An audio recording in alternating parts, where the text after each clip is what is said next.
You're looking at live images of the embassy arrivals in Jerusalem, and on this historic day for the world, critics still blasting the president, his leadership, and administration. Here to explain, Fox News national security strategist and former deputy assistant to President Trump, Dr. Sebastian Gorka, joins us from Virginia. Sebastian, good morning to you.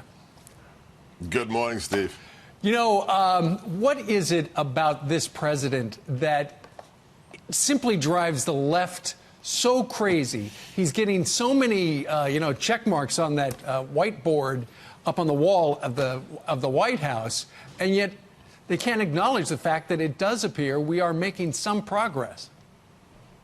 Well, I think it started back on November the 8th, the day of the election. They were so in the tank for Hillary. If you remember, the New York Times, the Huffington Post said she has more than a 90% chance of winning. And so their world just shattered and crumbled, and they can't psychologically cope with it.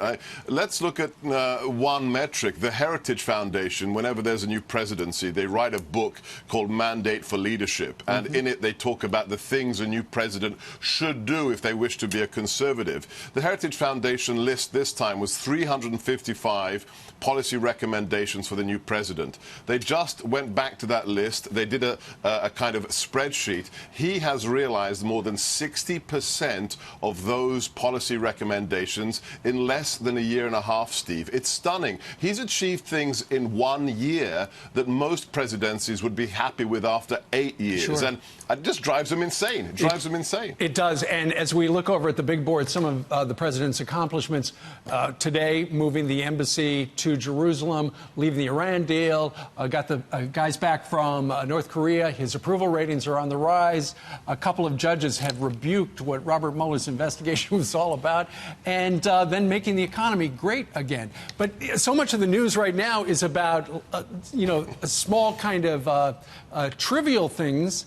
And separately, there are these stories out about how many leakers are in the White House communications department, which ultimately leak things about the president to make the president look bad.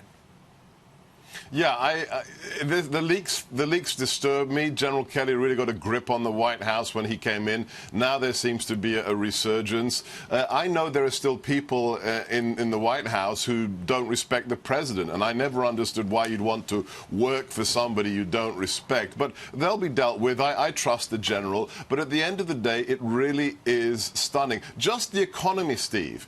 We now have 5 million Americans who have been given cash bonuses because of the president's tax reform bill. Not 5,000, right. Not 500,000, 5 million Americans. And that's going to be great for November.